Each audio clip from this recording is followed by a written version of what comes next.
মানুষ সবচেয়ে বেশি অসহায় হয় কথার অভাবে।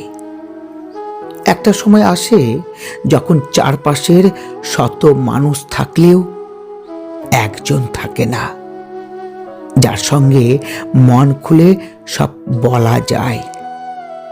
তখন নীরবতা ঘিরে ধরে চারিদিকে, হাসির আড়ালে জমা হয় একাকী শূন্যতা। বেঁচে থাকা তখন শুধু অভ্যাসে পরিণত হয়, অনুভবের জায়গা হারিয়ে ফেলে প্রাণ। মানুষের জীবনে সবচেয়ে বড় অর্জন যদি কিছু হয়, তা হলো একজন সত্যিকার অর্থে কথা বলার সঙ্গী, যে শুনবে অভিযোগ নয় অনুভূতি, যে বুঝবে না বলা কথাগুলো। যার জীবনে এমন একজন মানুষ থাকে, তার দুঃখ কষ্ট অনেকটাই বিলীন হয়ে যায়।